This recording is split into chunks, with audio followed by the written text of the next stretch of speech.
354 AD. It's kind of like old age religions, but he fell into this new age religion. Actually, when I describe this, you're going to be like, oh, that's new age. He fell into this new religion called Manichaeanism, which I took it from Wikipedia because it's very hard to describe. But it says, through an ongoing process which takes place in human history, light is gradually removed from the world of matter and returned to the world of light from which it came. It's kind of like a cross between Scientology and Christianity. It's very strange, like the way it's described. It's a Gnostic heresy, which took a lot of things from Christianity, but also added like a lot of goofy, weird ideas. And so Augustine was into this kind of stuff, and like really fell prey to this sort of thing, and became a leader of this kind of New Age heresy. And it wasn't until he actually kind of got a new group of friends. I started being influenced by, what over time? Dang. Oh man, I got so much to say about Augustine. I will finish by saying, Augustine, as Father Peter always says, had saints for friends. Saints have saints for friends. I think that's why many of us are here in this room tonight, because we believe our fellow brothers and sisters are trying to make us saints. His mother, St. Monica, was a saint. The man who converted him, St. Ambrose, was a saint. He was the bishop of Milan. He baptized him.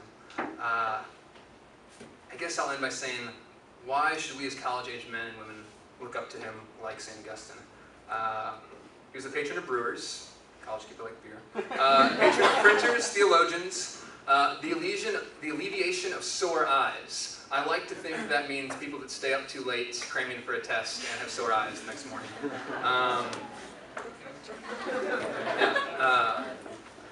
He was a leader.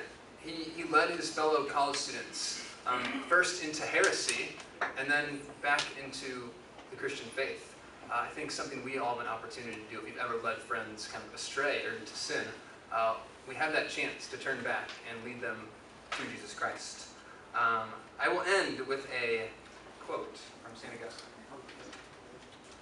Humility is the foundation of all the other virtues. Hence, in the soul in which this virtue does not exist, there cannot be any other virtue except in mere appearance. He was a man of extremes. He first lived a life of extreme pleasure, and then of extreme asceticism. He eventually found kind of moderation between the two, and understood the virtue of humility. So, I've got two books for you. The Confessions by St. Augustine. Awesome book. It's based his autobiography. Very beautiful. As well as The Restless Flame by Louis de Wohl. And this is a historical fiction. It's a good kind of Thanksgiving or Christmas read.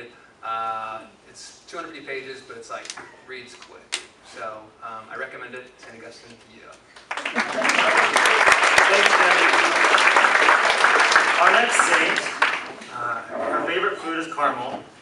She enjoys traveling Europe when she's not busy being holy and praying for the future martyrs or the current martyrs of our Catholic Church.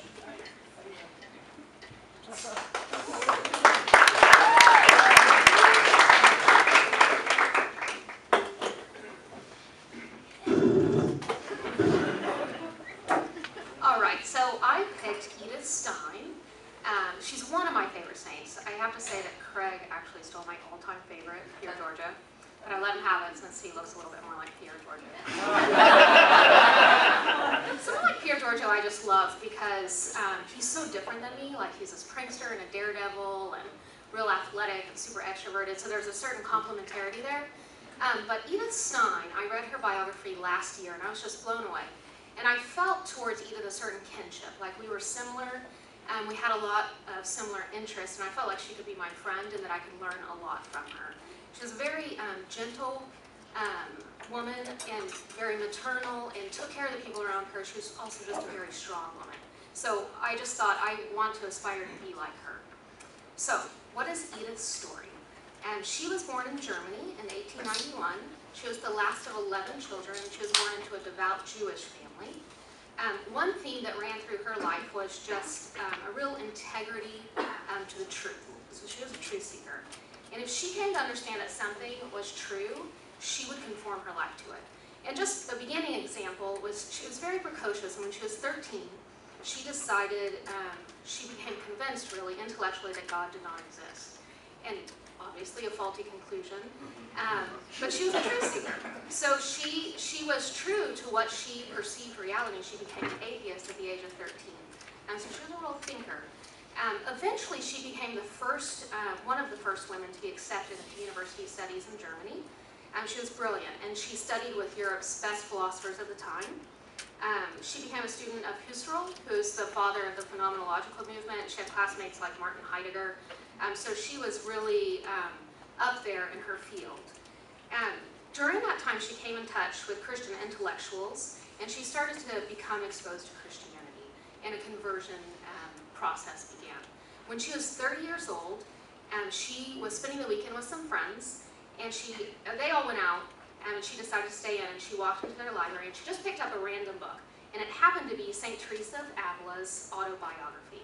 She sat down, and she was the foundress of the Carmelite order, St. Teresa.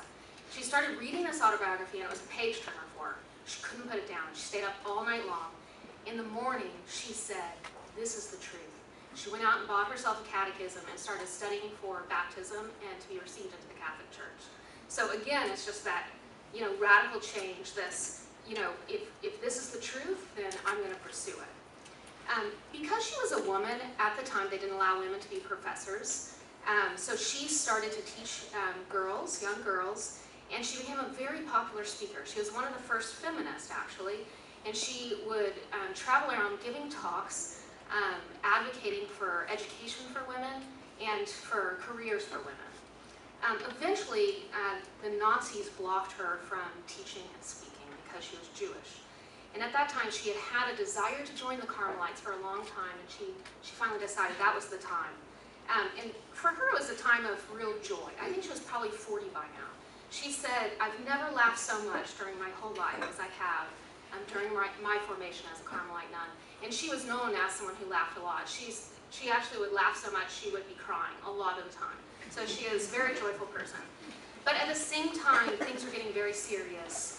With Hitler, things were heating up. And she went to her superiors and she told them, "I want to offer my life for the Jewish people." She was very serious about that. She was going to do that in a prayerful way, but she was also ready to suffer with them if she had to. She was eventually transferred to a convent in Holland, and they were trying to get her out of Germany.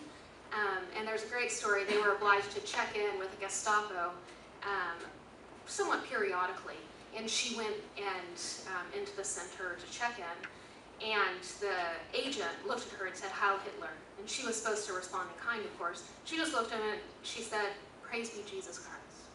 And she was feisty, and she believed in what she believed, and she was going to let people know that. And she could have gotten in a lot of trouble. Fortunately, the guy was so flustered, he just got rid of her. When she was 51 years old, the Dutch bishops spoke out against Hitler in a very public way, and in retaliation, they went through all the cities and took all of the Jewish Catholics, all the baptized Jews, rounded them up. So there's, banging on the convent door, and they came in to get Edith. And also Rosa, her sister, who was a convert, and living at the convent with her. At first, her sister Rosa seemed very disoriented. She got confused. Obviously, it was a traumatic experience. And they say that Edith just took her by the arm, just very firmly and gently, and she said, "Come, Rosa, let us go for our people." So those were the last recorded words of Edith Stein, or Sister Teresa Benedicta of the Cross. They stuck them into cattle cars. People were on the brink of insanity. The women were going crazy. A lot of the children were just being neglected, and they were traveling from camp to camp. And Edith, she had a great rapport for children. She gathered all the children and cared for them. And eventually they arrived at Auschwitz, and she and Rosa were both sent to the gas chamber. So it's a tragic story, but also beautiful, because she was willing to give her life for her people. And the Jews were suffering so much at the time. And she was able to do that because she was a woman of truth. And I feel like it's really applicable to us and to you guys. I talk to a lot of you in my office, and I work with RCIA, and what I hear a lot is people talking about this profound desire to find the truth and to conform your lives to it, and that can be a real challenge. So I think that Edith Stein, Sister Teresa Benedicta, is a great example for us, because she lived in a radical way, and yet she was just a very personable woman. She didn't come off as pushy. She had a lot of friends. People loved to be around her. So I think she's a great